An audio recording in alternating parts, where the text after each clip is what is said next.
About a week ago, had a friend ask some members of our club what we thought about multiculturalism. And the question kind of caught me off guard, I think because for so many years now, I've been a part of either big cities or, if not, then in university settings.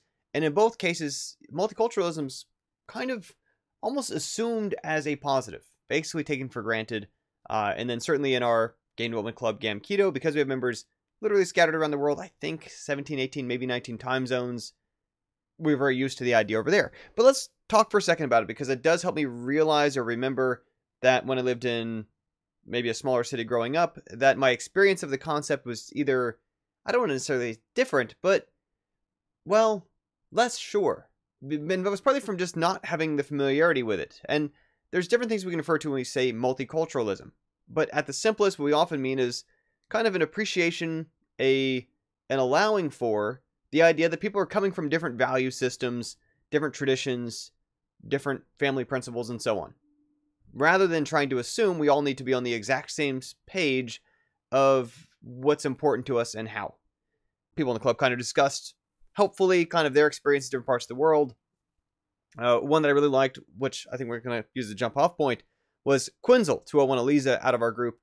She mentioned that different cultures sometimes enable us to incorporate different things into our world, whether it's, the restaurants are kind of an obvious one, where we can appreciate Middle Eastern food one day and Indian food another and Japanese food another, and that we can just think of foods in that way. But in other ways, we also see things like, and she brought up Marie Kondo, where obviously there's sort of this whole tradition built around this idea of tidying, organizing, cleaning things up. And I've actually seen some decent articles about how certain aspects of that seem new compared to, at least among the Western culture that's mostly kind of consuming that show, are really built on traditions that are kind of long-standing traditions in Japan, from various reasons about just how their culture has put their priorities, or thought about their spaces, or thought about their things differently than a lot of people, at least in the United States. And so this is also, again, a case where in all these sort of areas, we have a mixture of both people kind of coexisting,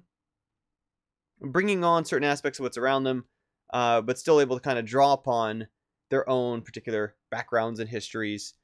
Another case where I had brought up as, to me, kind of an example that, of course, is close to my heart as a game developing person, is that historically, the action arcade style games, space shooters, early soldier kind of action war games were largely United States designed and developed. Dating from Atari, dating from early electromechanical arcade games. That was the kind of stuff that the US built for various reasons. That had to be the kind of exposure that we had, and maybe from our films and our westerns, or whatever influences factored in at the time, in the books that we were reading and so on. Those are the kind of things we made here.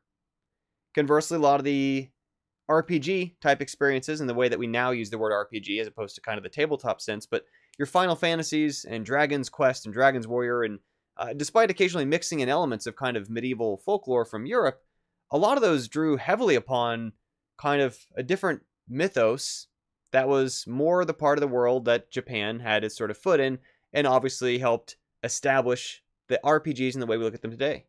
Russia / at the time actually Soviet Union, a lot of people realize it has a connection to Tetris as the origin point of where Alexei Pajitnov had created that. There's also another game which actually kind of originated back in 1994, old DOS game that actually originated out of then Russia. Not nearly as polished. King's Candy Crush falls into this category. Bejeweled falls into this category. Any of those match 3 games emerged from the same culture that Tetris originated from.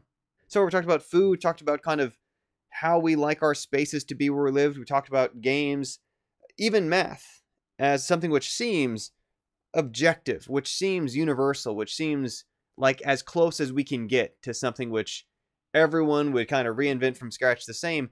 Even many major pillars of math, right? Trigonometry, algebra, geometry, calculus. These are things which came from different regions of the world, different cultural perspectives on what to use math to do, on how to best use it, on what things they should make easier to do in exchange for other things being harder to do. Those are still entire sets of math that kind of emerge from different cultures, different traditions, different times, and different perspectives. It's obviously I think, hugely beneficial and wonderful and positive that so many of us today are able to both access and share back to many different cultures and materials from different cultures.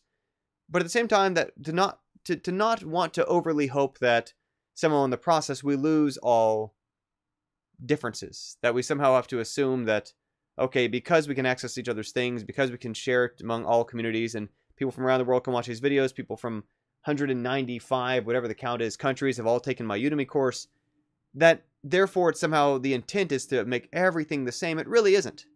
The hope is that people can then each pick and choose for themselves which influences they'd like to have in their lives, which traditions of philosophy, which traditions of personal values, which traditions of creative histories and storytelling they personally choose to incorporate into their lives, into their inspirations for their work, and quite a lot of the work that many of us, again, find fascinating in games or in film or in TV or in books and so on, are quite often enriched by when they have gone out of their way to borrow from elements of adaptations of works that other cultures sort of originated. And as long as it's done in a way which is obviously kind of respectful to the source material, where possible, being openly acknowledging that as a source of inspiration, it seems like it can be an all-around positive thing in which it allows us to pick and choose a little bit the influences that we want in our lives because we have this great library of the world's material accessible to us through the internet and otherwise. When I say that it was a little bit different for me growing up, it was partly from a mixture of factors. It was that the internet was not as far along then as it was today. It was that I personally wasn't growing up in a community that was nearly as diverse as what I've become used to in Los Angeles and Atlanta and Pittsburgh and San Francisco or wherever I've gone to colleges. And in part because of that, I think, in my mind, this is the thing we sometimes still see echoed, unfortunately, I think, by politicians, or occasionally there's jokes made about business people who seem to not know any better. There was this impression I almost had that what it meant to respect other cultures or to just use the obviously inflammatory word, to not be a racist person meant assuming and treating as if everyone else is exactly the same as me.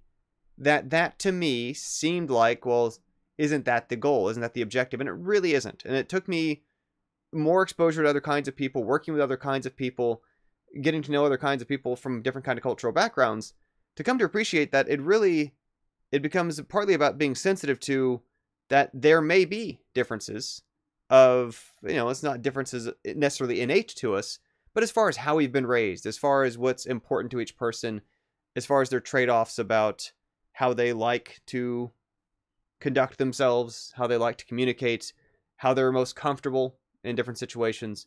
And so becoming aware of those and learning to navigate those is part of maintaining multiculturalism. But I think at the end of the day, again, it's whether, just because it's such an easy, clear example for us to draw upon, it's not as though the goal of all the world having access to kind of a shared distribution of spices and food histories means that the goal therefore needs to be just one kind of food, which is everyone's food.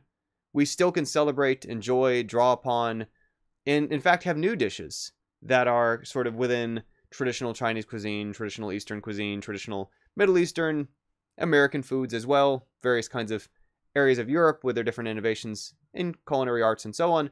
They're things which can continue to be drawing upon those different traditions meaningfully, in as much as we still see those traditions being drawn upon in works of fiction and other things. One of the important things that actually I remember from years ago, Christy Stoll, when I worked at EA, she was our recruiter that brought me in long ago. And then since then, she went on to be, I think, a head recruiter for, I want to say, Blizzard Activision. This is way before, obviously, today's modern day layoffs. Maybe for Sony at some point. But one of the points that she had made in favor of diversity, coming from the HR perspective of multiculturalism or gender or any other kind of factor we might look at among a diverse workplace, is that when you put people together who come from different backgrounds, who have different perspectives, you get a lot of strengths out of it, in part because it increases the chance that someone in the room has a mindset that's a good fit for that particular challenge, and or increases the chance that someone in the room can help identify and spot from their own personal experiences and their peer groups and so on why something might be problematic that someone else otherwise just might be honestly oblivious to. And then thirdly, that simply there's an element in which people tend to conduct themselves better in kind of every way when they're put in a situation where they have to all be at least conscientious of, we're not all here on shared assumptions about what's appropriate. We're not all here on shared assumptions about what we can assume of our customer, our demographic, our reach, and so on. But begin to become more sensitive and paying conscious attention to, there are valid and meaningful and useful and interesting differences among how we raise our children, among how we live our lives, around the kind of things we find entertaining, around the kind of things we find repelling. And that can, again, be a genuine benefit to why part of when we take pride in our projects in GameKeto Club. So I think our most recent release, Whisper Drift, I cut a little summary, put that on GameKeto.com as part of a cleanup before GDC. That game was built by 12 collaborators in 9 different countries. And I'd like to think that it came out better because of that than it might have if it had been built by people only locally. You know, we see a bunch of other games as well. I think, what was it? Warped Radar, 24 people. Hidden Passageway, maybe 32 people. And again, scattered around the globe with a chance to kind of give each other feedback on what kind of visuals they're producing, what kind of music they're producing, and so on. What kind of spaces they're designing to navigate, and what assumptions are being built into those spaces. Anyway, I could ramble forever on this. Just wanted to share multiculturalism. And again, it almost kind of threw me off because I'm used to being in settings where it's almost just taken as a given of like, yeah, you gotta get used to that or kind of get out, because it's a situation that we're alive in today. But then remembering that, again, and not in any way to blame or fault anyone else, but remembering situations where different periods of my life, I hadn't had that exposure. And so I thought it'd be a useful thing to chat about today. But anyway, that's it for today. Those of you all at GDC, I don't know, shoot me a message on Twitter or an email or something. Perhaps we can cross paths if you're there as well. That's it for now.